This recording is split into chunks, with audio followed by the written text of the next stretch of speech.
13주 다 마치고 오늘은 부록입니다.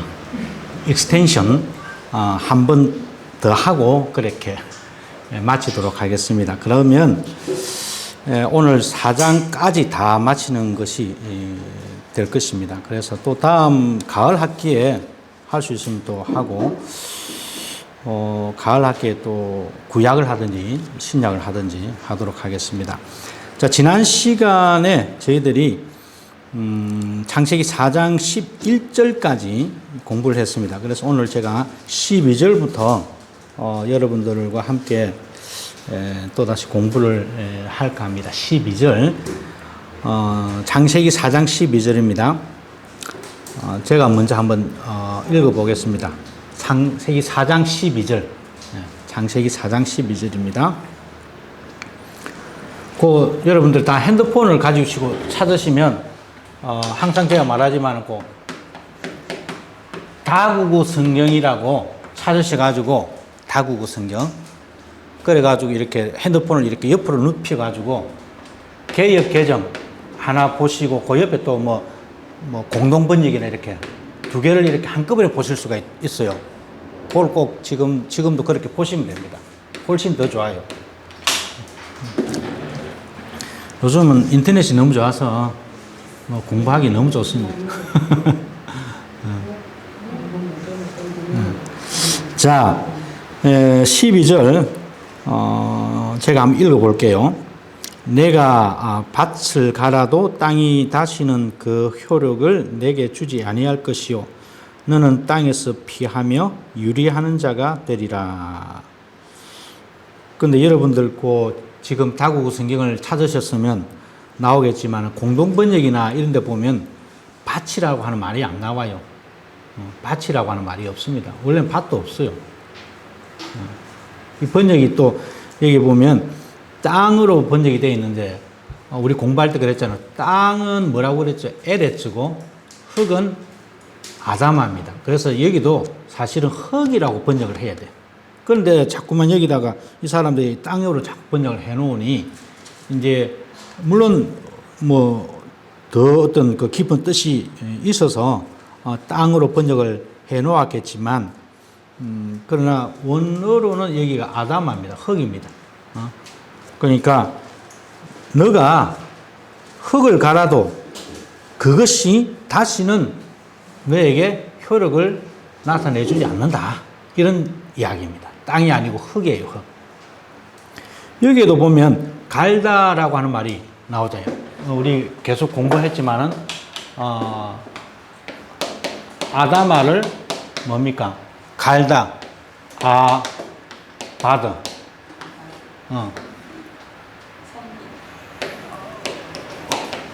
일하다, 봉사하다, 만들다, 이런 여러 가지 뜻이 있어요. 또 섬기다라는 뜻도 있고. 그러니까 너가 흙을 아무리 섬기거나 일하거나 뭔가를 하려고 해도 그 땅이, 그 흙이 힘을 쓰지 못한다. 왜 그럴까요? 흙은 이미 저주받았잖아요. 아까 우리 지난번에 공부했잖아요. 흙이 저주받았기 때문에 흙이 뭔가 아무리 하려고 해도 흙 스스로가 뭔가 이렇게 나올 수가 없어요. 그리고 우리가 이걸 조금 다르게 묵상을 하면 어떻게 되겠습니까? 흙이 뭡니까? 나를 만든 아다마 흙이라고 하는 거는 그러니까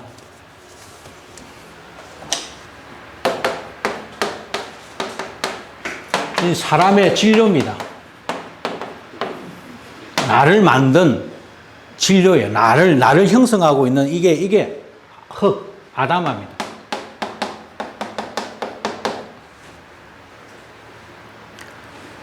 그러니까 이 아다마 말을 하자면 이 흙을 아다마를 우리가 만약에 조금 좀 비약적이라고 할 수 있겠지만 사람이라고 합시다. 네가 네 자신을 아무리 열심히 갈아도 절대로 수련 수행 아무리 해도 구원 못 받는다는 겁니다. 어떤 사람들은 산에 올라가가지고 자기 자신을 수련한다, 뭐 묵상한다, 뭐 그래서 조용히 앉아있으면 뭐 한다지만은 그거는 그것뿐입니다. 내가 아무리 가라도 효력을 내지 못한다고 하잖아요. 여기에는 사실은 성령 하나님에 의한 성령 하나님의 그 개입이 있어서 성령 하나님으로 말미암지 않고는 내 이 아담아, 나를 구성하고 있는 흙이 거듭날 수가 없는 겁니다. 그런 식으로 우리가 신약적으로 묵상을 해보면 네가 애써서 흙을 갈아도 그 흙이 뭔가를 만들어내 주지 않을 것이다 라고 하는 그 이야기입니다. 그러니까 이게 저주의 본질입니다. 우리가 타락한 결과는 뭐 죄가 있어서 우리는 죽을 수밖에 없다 이런 것도 있겠지만은 그러나 좀 더 실존적으로 이야기하자면 우리가 그 타락한 거는 내가 아무리 열심히 뭘 하려고 해도 안 된다는 겁니다. 흙이 아무리 갈다 아바들 이거 열심히 일하고 봉사하고 섬기고 아무리 해도 결국 거기에서는 새 것이 나올 수가 없다. 이런 이제 이야기가 12절 이야기입니다. 이게 이제 저주의 이야기죠. 타락의 이야기고 인간이 죄가 있기 때문에 어쩔 수 없다는 겁니다. 자, 그런데 어떤 사람들은 여기서 그렇게 해서 사람들이 이스라엘 백성들이 유목민이 되었다는 등 뭐 이런 이제 이야기를 하는 사람들도 있는데 여기 보시면 이제 땅을 아무리 갈아도 효력을 내지 못하니까 이제 떠돌아다니는 그런 유목민이 되었다. 뭐 이런 이야기를 가지고 목사님들이 이야기하는데 그런 해석은 별로 온당치 뭐 좋다라고는 볼 수가 없습니다. 자, 중요한 것은 우리가 이 세상에 사는 동안에 아무리 지가 열심히 갈고 닦아도 결국은 흙이다. 하나님의 은혜로 말미암지 않고는 우리가 이 세상을 그냥 떠돌아다니는 말 그대로 어느 유행가 가사처럼 부초와 같은 인생이다. 그렇게 딱 생각하시면 되는 겁니다. 그게 하나님께서 지금 우리들에게 이 저자가 우리들에게 하고 싶은 이야기예요. 타락한 인간의 본질이 뭐 별 수 없다. 그런 이야기입니다. 자, 13절 갑니다. 가인이 여호와께 말합니다. 아뢰되 내 벌이 지기가 너무 무겁습니다. 무겁다라고 하는 말은 없어요. 사실은 원문에. 죄가가 너무 큽니다. 너무 커서 내가 감당할 수가 없습니다. 이런 뜻입니다. 무겁다는 말은 없고 그냥 크다. 너무 크다. 너무 크기 때문에 내가 내 덩어리에 짊어질 수가 없다. 이런 뜻입니다. 뭐 같은 이야기지만은 그러나 너무 크기 때문에 내가 감당할 수가 없다는 겁니다. 여러분, 우리 죄는 우리가 감당할 수가 없습니다. 인간의 죄는 누가 감당해야 됩니까? 예수 그리스도만이 감당할 수가 있는 겁니다. 그래서 예수 그리스도의 십자가 필요한 거예요. 우리가 감당할 수 있으면 뭐 우리가 감당하면 되는데 하나님이 보실 때에 내가 보니까 너희들 절대로 이게 감당이 안 되겠다. 그래서 예수님을 우리들에게 보내주신 거예요. 감당할 수, 우린 십자가도 옳게 못 매잖아요. 십자가 메고 우리가 갈 수가 없단 말입니다. 근데 예수님은 십자가를 짊어지시고 골고다 길을 끝까지 가셔가지고, 십자가에 달려 죽으셨다라고 하는 것은 내 죄를 그분만이 감당할 수 있다라고 하는 어떤 신약적인 해석이 13절을 통해서 가능하다는 겁니다. 이게 사실 이제 여기 지다라고 하는, 지기가 할 때 지다라고 하는 말, 나사라고 하는 말인데, 들어 올리다는 겁니다. 내가 들어 올릴 수 없어. 내가 뭐 내 죄값 이거 좀 들어 올려가지고 빡 어디 탁 던져버리면 던져버릴 수만 있으면 던져버리면 좋겠는데, 그럴 수가 없다는 겁니다. 내 힘으로 도저히 어떻게 할 수가 없다는 그런 뜻이 포함이 되어 있는 것이죠.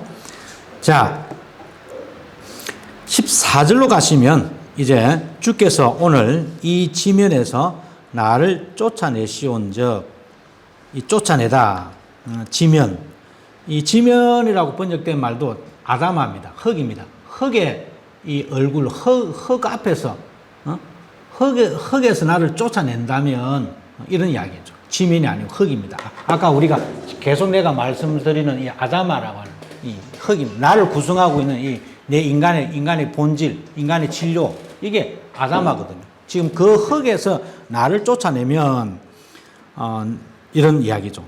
쫓아낸다라고 하는 말은 여기 또 이제 한 번 더 나오는데 여러분 3장 24절에도 하나님께서 에덴 동산에서 아담과 하와를 쫓아내셨습니다. 가라시 하는 쫓아내다라고 하는 말은 가라시라고 하는 말인데 이거는 필요 없다고 그냥 버리는 겁니다. 뭐 요즘 우리나 현대로 말하면 이혼하는 거죠. 이제 니하고 내하고 갈라서자. 뭐 재미도 없는데 뭐 니하고 내하고 아무 관계 없다. 갈라서는 이게 이혼하다는 뜻입니다. 그러니까 하나님께서 쫓아냈다라고 하는 말은 니하고 이제 도저히 관계를 가질 수가 없다. 니하고 내하고는 관계가 끝이라는 겁니다. 아담과 하와가 하나님으로부터 내쫓김을 당했듯이 가인도 쫓김을 당하는 거죠. 관계가 없다는 겁니다. 인간의 살인. 이 결과가 이렇게 어마어마하게 다가오는 겁니다.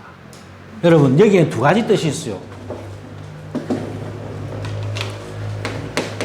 쫓아내다라고 할 때 하나는 하나님으로부터 분리되는 겁니다. 하나님으로부터 어떻게 보면 내쫓김을 당하는 거예요. 하나님으로부터. 하나님과의 관계가 끊어진다는 겁니다. 그러니까 하나님과의 소외를 이야기했어요. 하나님과의 소외. 하나님과 나와의 관계가 너무 뒤틀려져 가지고 이제는 뭐 하나님을 내가 부를 수조차 없는 거야. 하나님도 별로 그래 관심도 없고. 하나님이 관심이 없다는 말은 좀 이상하지만 하나님하고 나의 관계가 이처럼 서로 쫓아낼 수밖에 없는 그런 관계가 되었다는 것이죠. 또 하나는 무슨 뜻이 있겠습니까? 지면이 아담하니까 내가 내 자신을 쫓아낸다는 겁니다. 자기 자신의 소유입니다. 그러니까 내가 괜히 괴롭고 고독스럽고 내가 괜히 그냥 뭔가 다 잃어버린 듯한 그런 느낌이 막 찾아올 때, 그냥 세상 살기 싫을 때가 있고, 뭐 그 자기 자신의 소유입니다. 아담아부터, 그러니까 지면, 아까 제가 그랬죠. 지면은 아담아, 흙이라고 했죠. 흙으로부터 쫓김을 당했다는 말은 뭡니까? 내가 내 자신을 구성하고 있는 게 흙인데, 나를 구성하고 있는 이 아담아로부터 쫓김을 당했다는 말은 내 자신이 스스로 소외되었다는 뜻입니다. 소외되었다. 하나님으로부터 소외되고 또 내 자신으로부터 또 소외된 게 이게 인간의 실존입니다. 인간의 이 현실이죠, 현실. 죄를 지으면 이렇습니다. 내가 죄를 짓는 순간에 하나님으로부터 소외당하고 또 내 자신으로부터 소외당합니다. 내란 놈은 참 어찌할 수가 없구나라고 하는 그런 자기 자신의 소외감이 이 속에서 우리가 발견할 수 있는 거죠. 그게 죄입니다.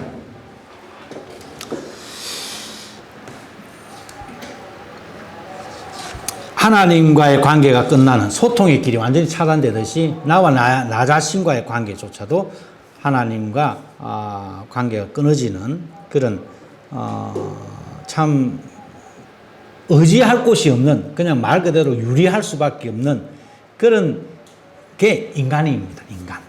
우리가 학벌, 돈, 명예, 권력 다 그거는 오래 갈 수도 없어요. 자, 내가 내 자신으로부터 소외당하고 하나님으로부터 소외를 당하니까 주의 낯을 배웁지 못하리니, 주의 낯이라고 하는 말은 주님의 얼굴입니다. 주님의 얼굴로부터 배웁지 못한다라고 하는 말은 뭐냐면, 이렇게 번역을 했는데, 그러니까 숨겨짐을 당한다는 겁니다. 내가 숨겨짐을 당한다는 거죠. 이게 영어로 말하면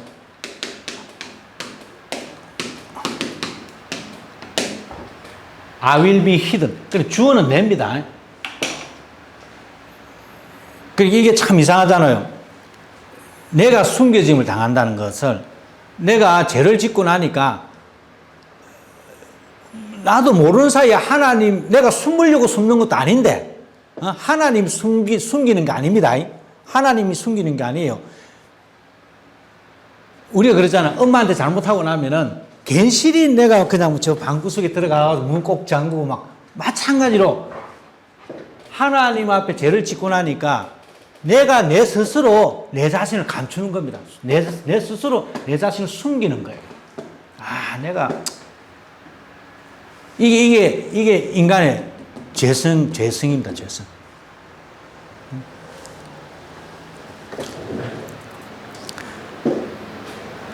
그러니까 이 한글 성경에 배웁지 못한다라고 하는 말은 아니죠. 이거는 조금 다른데 뉘앙스가 다릅니다. 내가 주님 앞에서 내가 내 자신을 아마 숨길 것 같습니다. 내가 내 자신을 내가 숨겨짐을 당할 것입니다.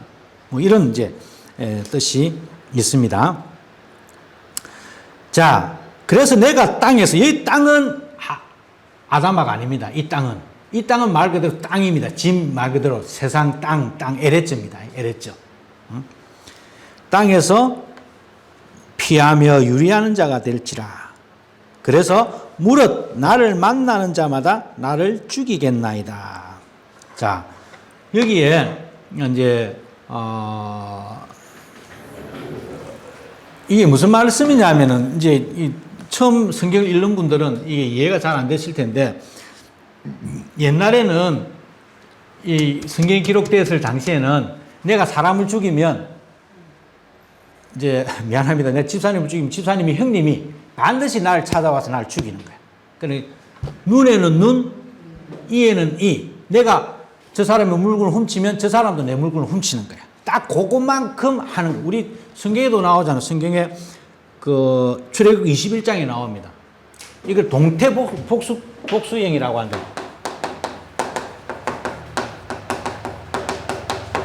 똑같은 형태로 갚아준다는 겁니다. 똑같은 형태로 내가 복수하는 그것이 그 당시에 사회에 통용되었던 일반적인 룰이었어요. 뭐 그 당시는 막 헌법이 있고 막 이렇게 고도에 발전된 그런 사회 체계가 아니다 보니까 내가 누군가의 물건을 훔치면 그 사람도 내 물건을 훔치는 것을 어떻게 보면 당연한 것으로 여긴 것이죠. 그러니까 가인은 어떻게 보면 겁이 났던 겁니다. 분명히 내가 살인을 저질렀으니 분명히 누군가가 나를 죽일 것이다 라고 하는 그런 두려움에 싹 잡혀 있는 겁니다. 그러니까 누군가 여기에 무릇 나를 만나는 자마다 나를 죽이겠나이다. 이 말은 두려움입니다. 두려움. 삶에 대한 두려움이죠. 그러니까 인간은 죄를 짓고 나면 뭐가 있습니까? 아까 제가 말씀드린 대로 죄라고 하는 것은 하나님으로부터의 소외이고 또 하나는 뭡니까? 자기 자신으로부터의 소외인데 소외가 되면 어떻게 됩니까? 마음에 불안이 싹듭니다. 불안. 이게 불안이죠. 그러니까 이 4장은 1장, 2장, 3장도 중요하지만 제가 4장까지 하는 이유가 어떻게 보면 4장이야말로 오늘날 우리들의 모습을 그대로 인간들의 실존을 그대로 드러내주는 게 이 4장입니다. 그래서 4장이 중요한 거죠. 물론 1장, 2장, 3장도 중요하지만은 그러니까 이게 지금 14절에 무릇 나를 만나는 자마다 나를 죽이겠습니다. 나를 만나는 자마다라고 하는 말은 누구든지 나를 만나는 사람, 그러니까 누구든지라고 하는 뜻도 있는 거죠. 누구든지 나를 만나는 자마다 나를 죽일까 두렵습니다라고 하는 뜻입니다. 인간의 불안이죠.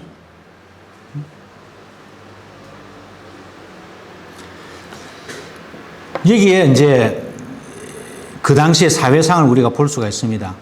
복수는 복수를 부르는 거죠. 살인은 또 살인을 낳고, 어떻게 보면 죄가 죄를 낳는 그런 악순환의 그 사회가 그 당시의 사회였다. 오늘날의 사회였다. 세상이라고 하는 사회가 그런 것이다라고 이제 우리가 여기서 볼 수가 있습니다. 요 14절만 딱 가지고 보면 사회라고 하는 것은 그런 것입니다. 힘이 있는 사람이 모든 것을 차지하는 죄가 죄를 낳고 살인이 살인을 낳고 그런 사회죠.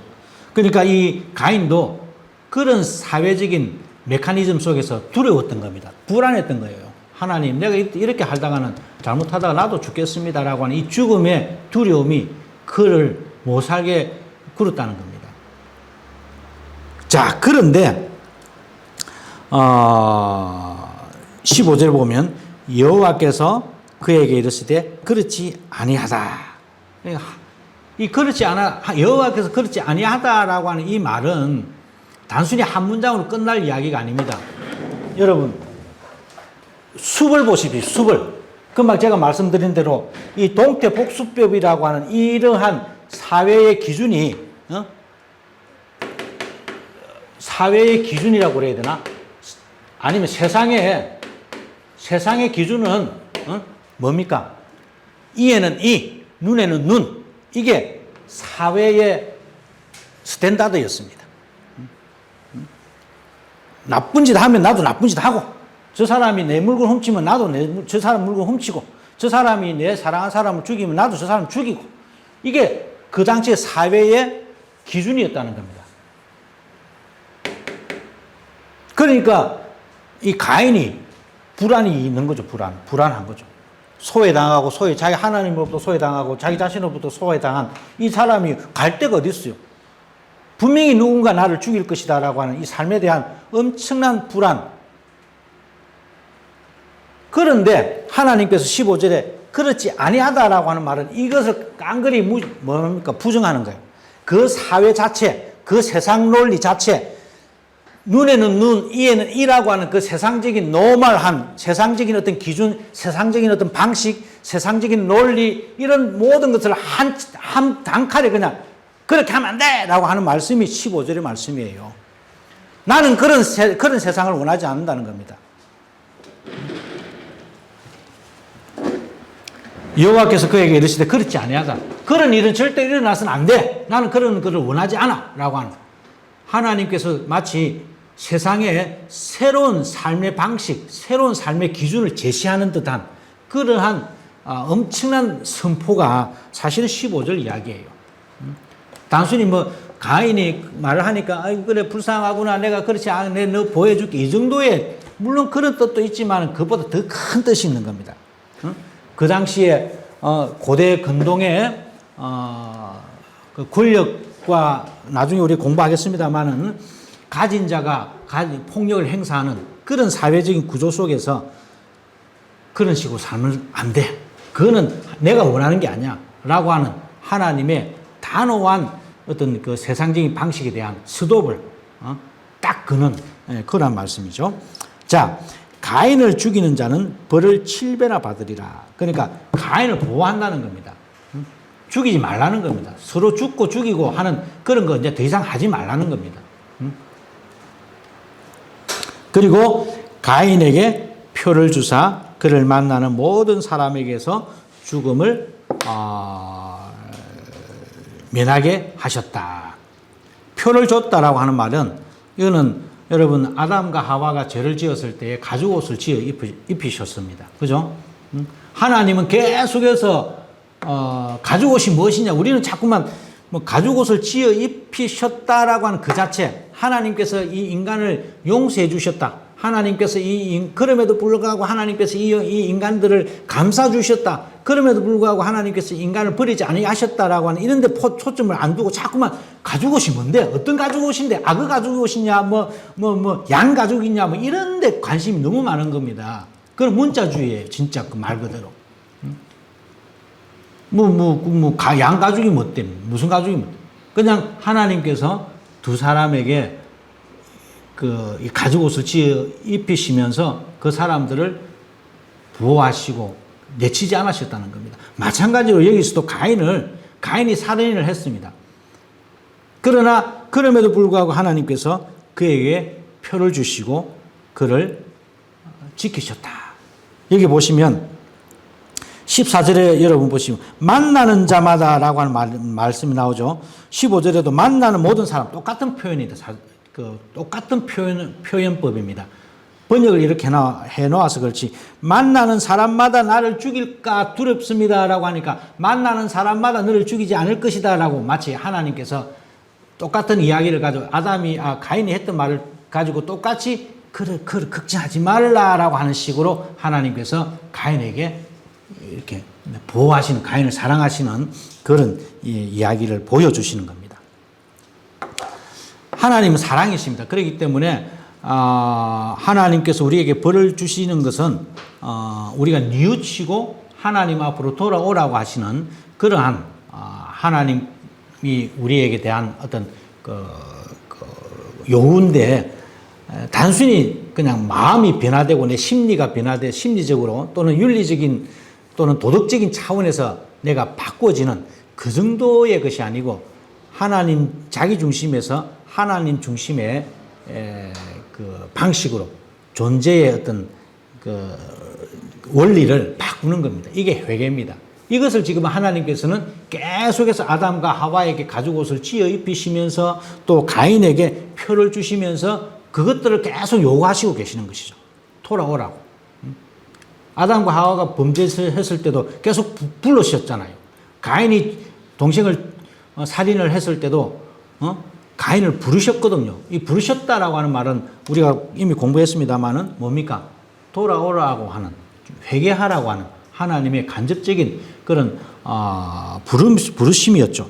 그런데 인간들은 그것을 멀리한 것이죠. 자, 16절로 갑니다. 이제 가인이 여호와의 얼굴입니다. 이 앞이라고 하는 말 얼굴이라는 뜻입니다. 여호와의 얼굴을 떠나서 에덴 동쪽 놋 땅에 거주하였더라. 이제 여기서 뭐 여러 가지 우리가 뭐 생각을 많이 해볼 수는 있겠습니다만은 저는 여러분들에게 동쪽이라고 하는 단어에 먼저 우리가 묵상을 좀 하면 좋겠습니다. 이 사람이 죄를 짓고 동쪽으로 쫓겨났습니다. 동쪽은 뭘까요? 동쪽은 이 동쪽으로 쫓겨났다라고 하는 이 이야기 속에는 이미 이 성경을 기록하고 있는 저자들의 마음 속에는 바벨론 포로 포수기를 생각을 하고 있는 거죠. 이스라엘 백성들이 하나님의 말씀을 거역하고 종교를 자기 물질, 자기 욕심, 그러니까 물질주의적인 종교 또는 성공주의적인 어떤 종교, 그런 식으로 하나님 야훼 신앙을 세상적인 종교로 막 바꾸어 갈 때에 하나님께서 그들을 단칼에 치시면서 그들을 어떻게 했습니까? 동쪽으로 어떻게 보면 내쫓으신 겁니다.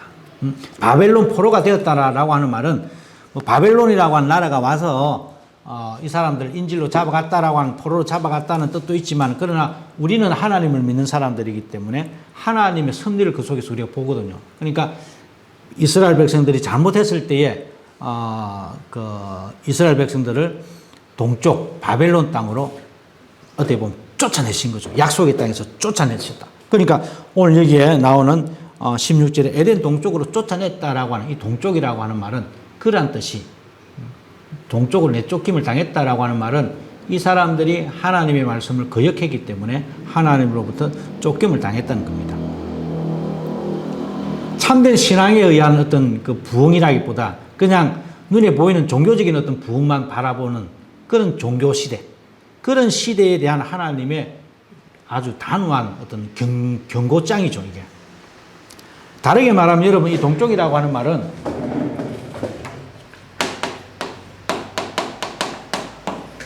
쫓김을 당해가는 곳이기도 합니다. 첫 번째는 쫓김을 당하는 겁니다. 쫓김을 당한 거죠.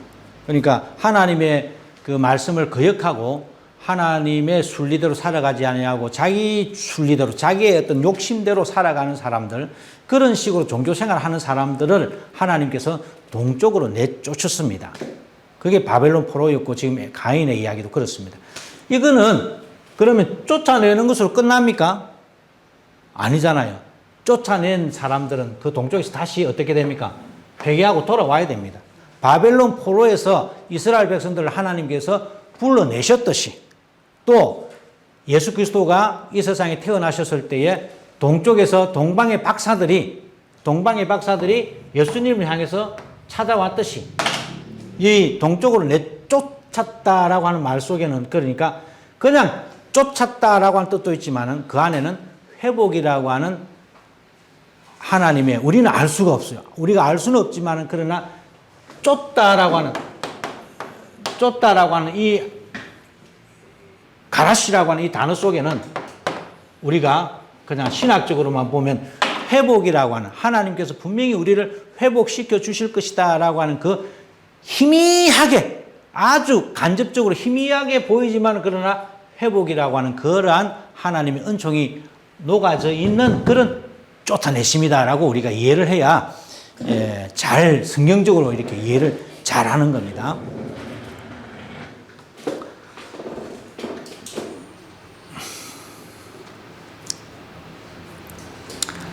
자,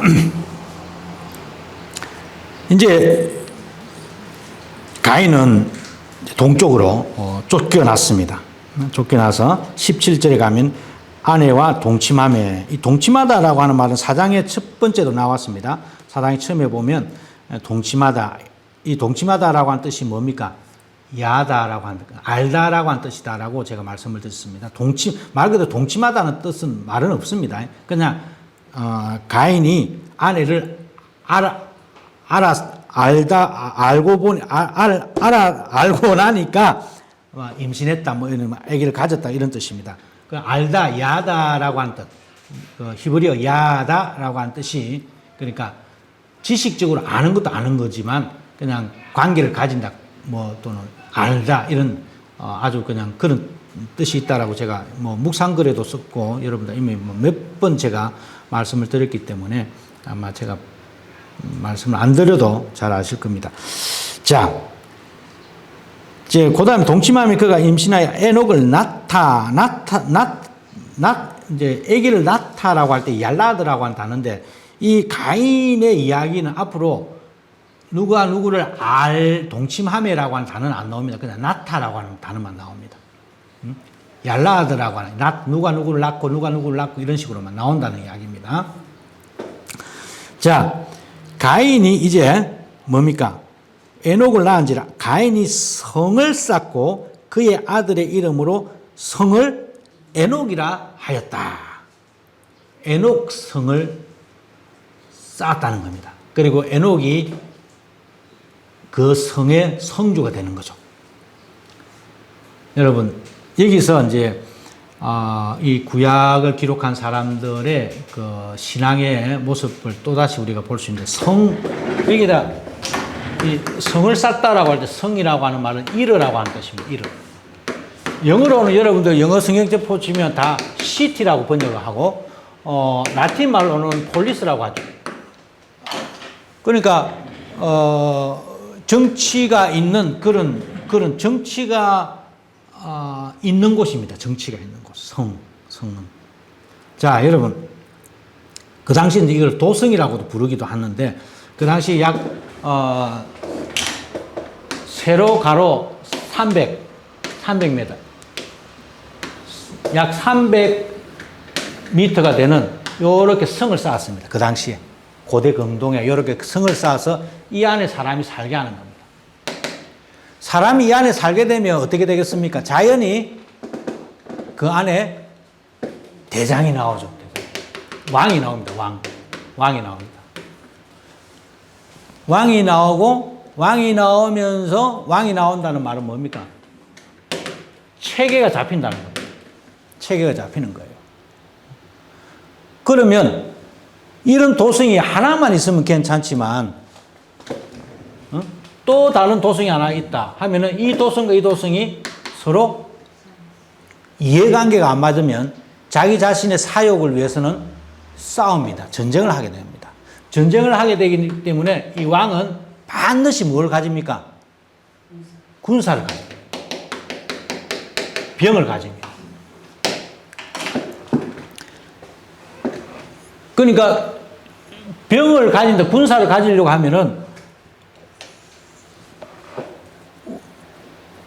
제일 필요한 게 뭐냐면은 제일 힘이 센 사람들이 군사가 돼야지 뭐 힘없는 사람들이 군사대가 안 되잖아요. 그런 병사들이 잘 먹고 맨날 이게 막 마초가 돼야 되잖아요. 그러려고 하면은 이 안에 나중에 나옵니다만 가축업이 있어야 됩니다. 그러니까 양돈이 있어요. 양돈. 돼지를 키우고 닭을 키우고 속을 키워가지고 고기를 잡아서 이 사람들 잘 먹여야 됩니다. 전쟁을 하면은 또 이쪽에서 이쪽 사람들 잡았다, 승리했다 하면 이쪽 사람들 데려다가 뭐 합니까? 노예를 시킵니다. 노예가 많으면 많을수록 그 나라가 훨씬 더 부유해집니다. 그리고 나는 잘 먹고 잘 사는 거야. 이 노예들은 그냥 막 먹고 일어나면 무조건 일하는 거야.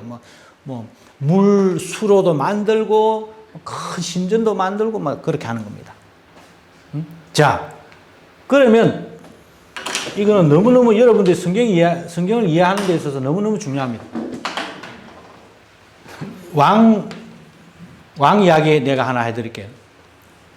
이스라엘 백성들이 사무엘 시대 때에 이스라엘 백성들이 하나님께 왕을 요구합니다. 사무엘에게. 그래서 하나님이 뭐라고 그래요? 처음에는 왕 세우지 마라. 안 된다.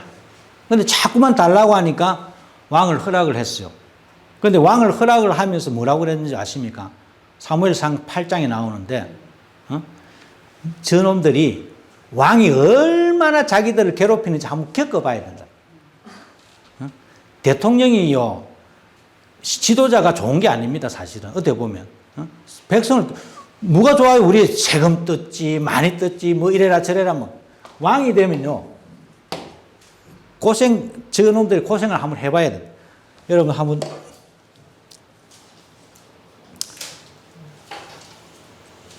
사무엘상 8장 한번 봅시다.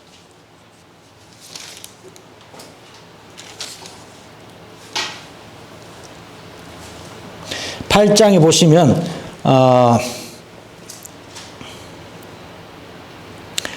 8장 7절, 8장 4절부터 쭉 읽으시면 되는데, 보시면, 저그들 나를 버려서 왕이 되지 못하게 하게 함이라. 그러니까 하나님 말씀 안 듣고 세상의 왕의 이야기를 좀 듣고 우리도 좀 참 살아보자. 하나님 자꾸 그냥 간섭 많이 하니까 우리도 세상 왕을 좀 섬겨보자라고 하는 겁니다.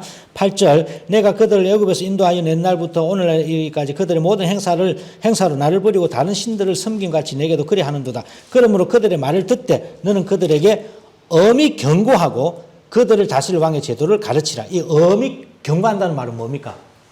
왕이 얼마나 너희들을 저 백성들을 이렇게 못 살게 굴지를 아주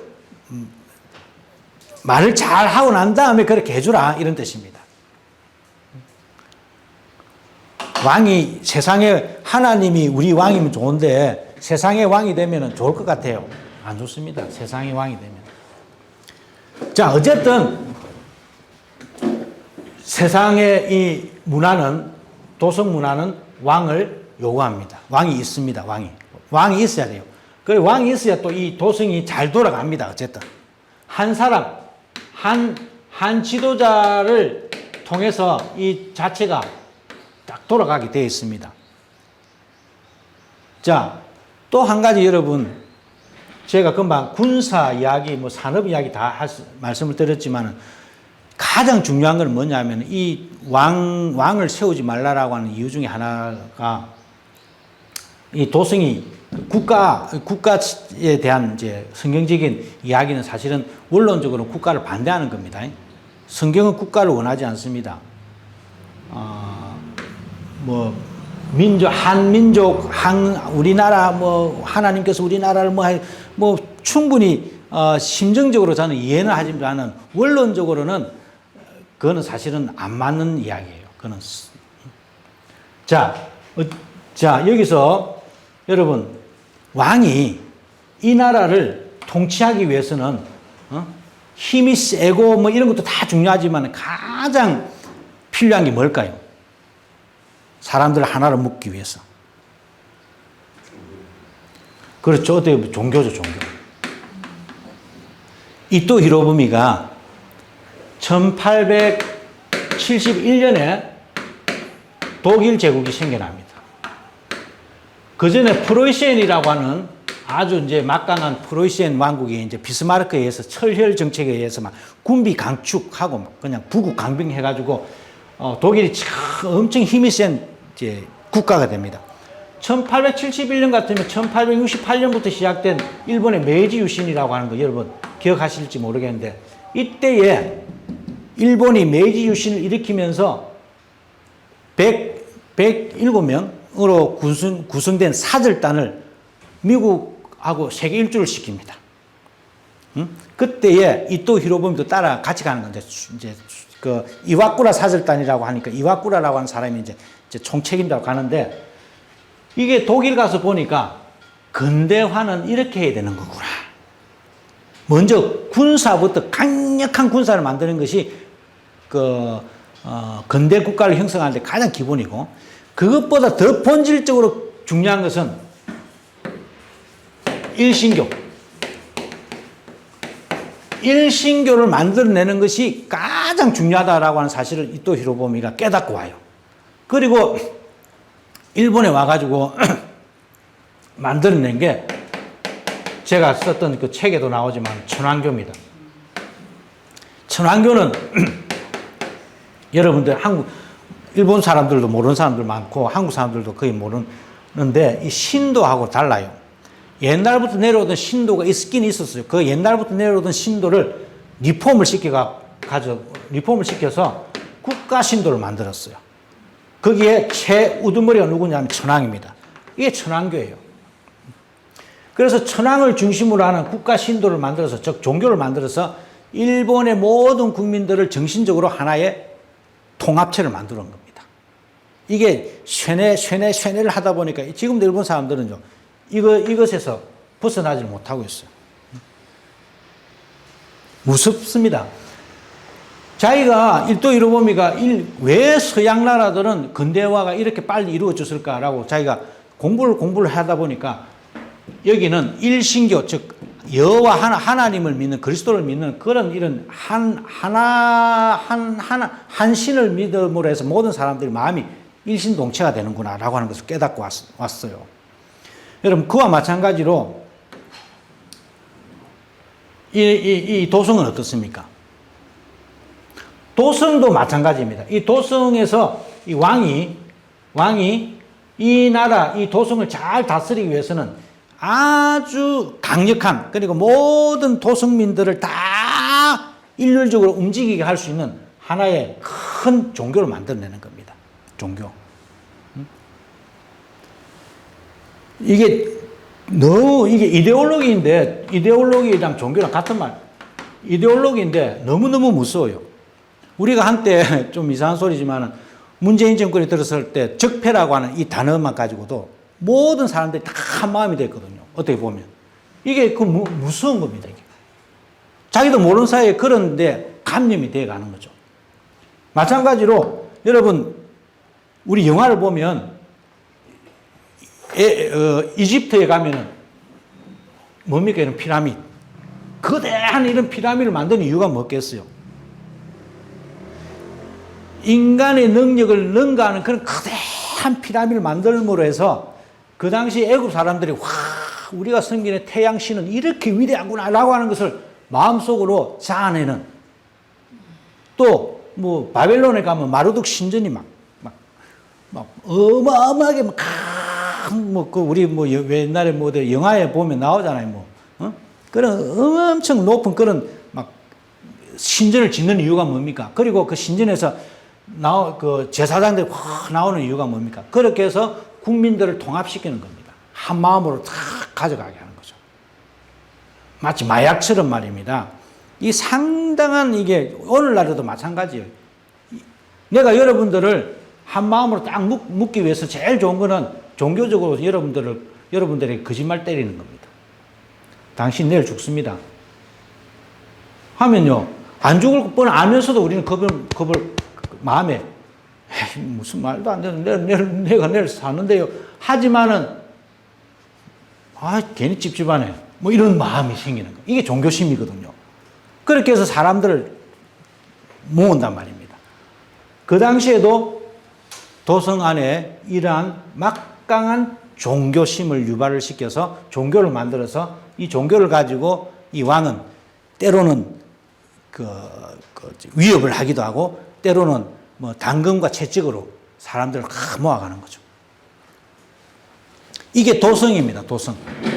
그러니까 여기 이제 다시 우리 본문으로 가서 성을 쌓고 에녹이라고 하는데, 여러분 그 가인의 먼저 좀 이야기를 우리가 좀 보면, 에녹이 18절에 가시면 에녹이 이랏을 낳고 뚜뚜뚜뚜 나가는데 자, 19절에 라멕이라고 하는 사람이 나옵니다. 라멕이 두 아내를 맞이하는데 하나는 아다요, 하나는 실라다. 아다의 두 아들인데 하나는 야발인데 가축을 치는 조상이다. 가축이라고 하는 단어, 가축을 친다라고 하는 것이 처음 등장합니다. 이건 아까 제가 말씀드렸잖아요.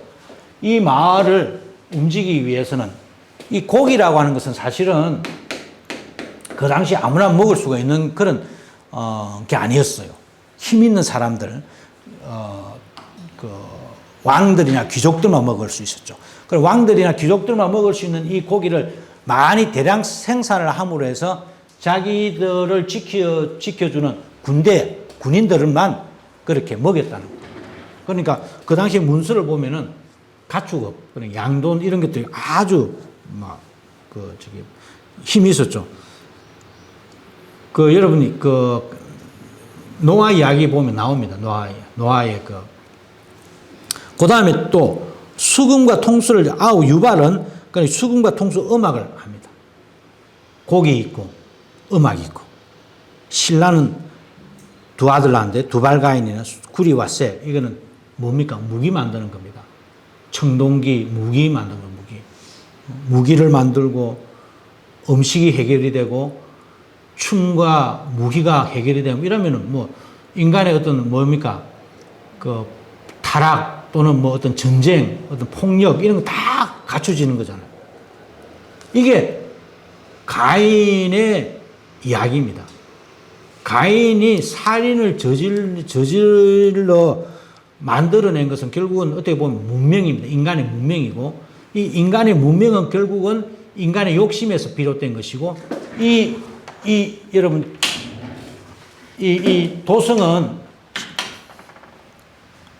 말을 하자면 이 도성을 만들었는데, 이 도성을 만들게 된 가장 큰 시발점은 어디입니까? 가장 중요한 첫 출발점은 살인입니다. 가인이 살인을 함으로 해서 이야기가 엮어져서 결국은 도시를 만드는, 국가를 만드는 그러한 결과를 빚어낸 것이죠. 그러니까 국가는 어떻게 보면 살인의 결과물입니다. 오늘날에도 각 나라마다 군비 증강을 위해서 그냥 돈을 국민들의 모든 돈을 거의 다 왜? 국가라고 하는 국가라고 하는 DNA 자체가 사람을 죽였다라고 하는 이 살인에서 출발했기 때문에 그래요. 폭력이 끊이지 않는 거죠. 이 도성 안에는. 그 폭력을 정당화시켜주는 분은 누굽니까? 왕입니다. 왕. 자기가 권력대로 하는 거죠.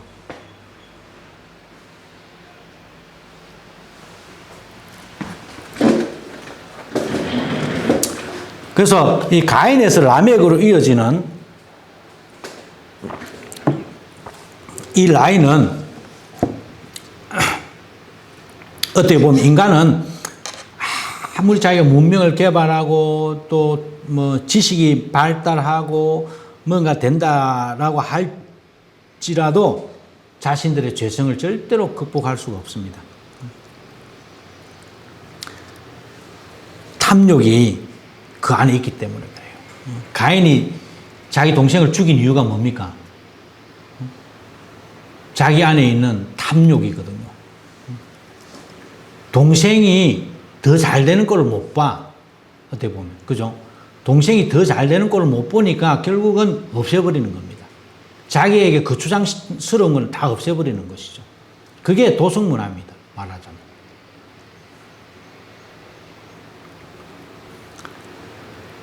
죄가 너 문 앞에 있을진데 너가 죄를 다스리라 라고 하나님께서 말씀하셨잖아요. 뭡니까? 그거는 다스린다라고 할 때는 그때는 그냥 그 땅을 다스리라, 세상을 다스리라고 할 때 그 다스림하고 다른 겁니다. 땅을 다스린다라고 할 때는 라다라고 하는 단어를 사용을 하지만 죄를 다스리라고 할 때는 뭡니까? 마샬, 강제적으로 네가 네 마음에 탐욕이 계속 올라올 거야. 그때마다 그냥 꾹꾹 눌러가지고 강제적으로 네가 네 자신을 그냥 죄를 다스려야 돼라고 했는데 이 가인은 그게 안 됐다는 거죠.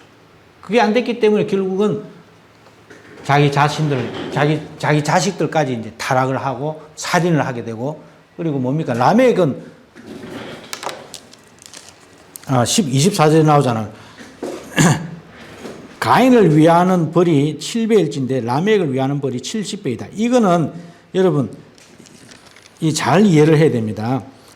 자, 15절을 한번 봅시다. 15절을 아주 단디 보시기 바랍니다.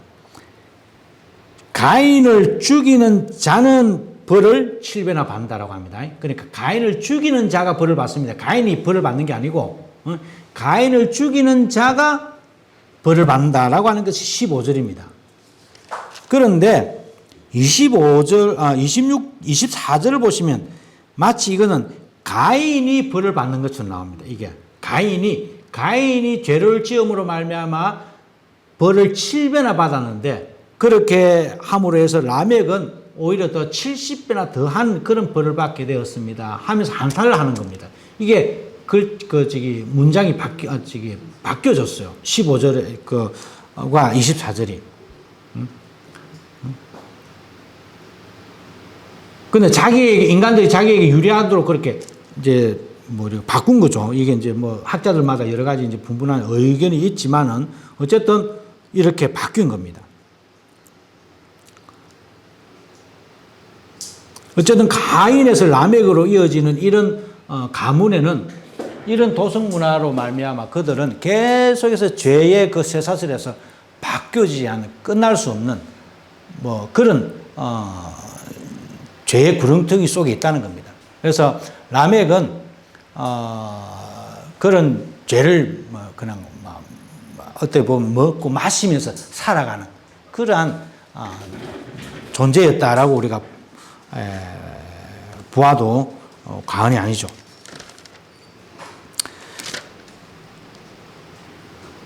(25절에서) 보시면 여기서 아담이 다시 자기 아내와 동침함에 그가 아들을 낳았는데 셋이라고 하였다. 하나님께서 가인이 죽인 아벨 대신에 주셨다라고 해서 셋도 아들을 낳고, 그리고 에노스라고 하며 그때 사람들이 비로소 여호와의 이름을 불렀더라. 여호와의 이름을 부르다라고 하는 말은 예배하다는 뜻입니다. 처음으로 예배라고 하는 단어가 나옵니다. 여기서. 자, 여기서 이 소소한 이 한 절 한 절에 보시기보다 지금은 여러분들이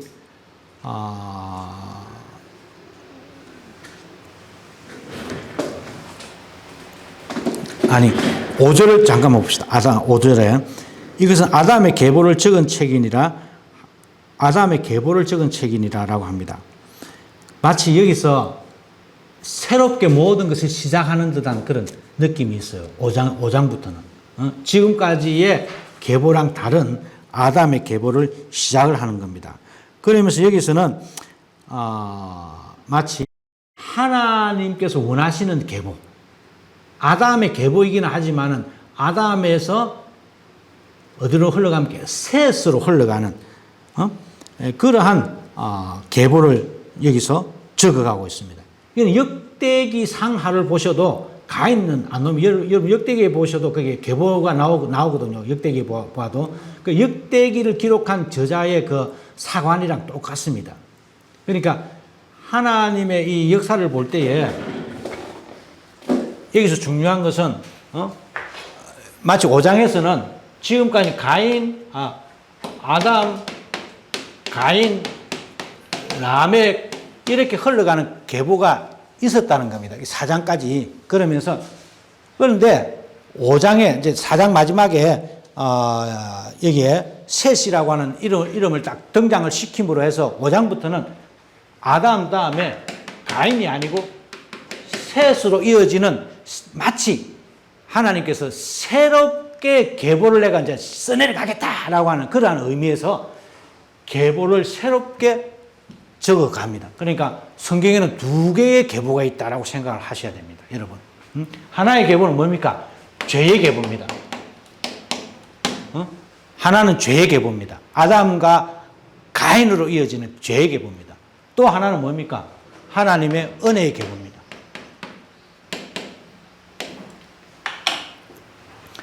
하나님의 은혜의 계보가 마치 새롭게 이제 시작되는 겁니다. 그래서 여러분들이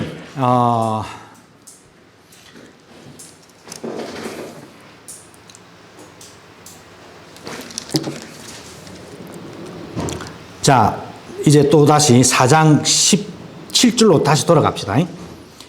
계보가 두 개 있다는 것을 꼭 기억을 하시기 바랍니다. 계보가 죄의 계보가 있고 하나님의 은혜, 은총의 계보가 있다. 아담에서 똑같이 아담에서 시작하지만 아담 가인으로 흘러가느냐, 아담 셋으로 흘러가느냐. 자, 그것을 머리에 넣으시고 다시 17절로 옵니다. 4장. 자, 아내와 동침함에 그가 임신하여 에녹을 낳았다. 그리고 에녹 승이다. 자, 그 다음에 어디 갔죠? 5장으로 갑니다. 5장 18절로 갑니다. 5장 18절. 야렛은 162세에 에녹을 낳았다. 똑같은 에녹이 나옵니다. 동명이인입니다. 이름은 같지만은 다른 겁니다. 마치 똑같죠. 그러니까 마치 똑같은데 그런데 마치 다른 하나님을 사랑하는 사람이 있고 하나님을 사랑하지 않는 사람이 있는 것처럼 이렇게 지금 이 글을 써내려간 저자들이 그런 어떤 그 이야기를 이제 담아서 이야기를 하는 겁니다.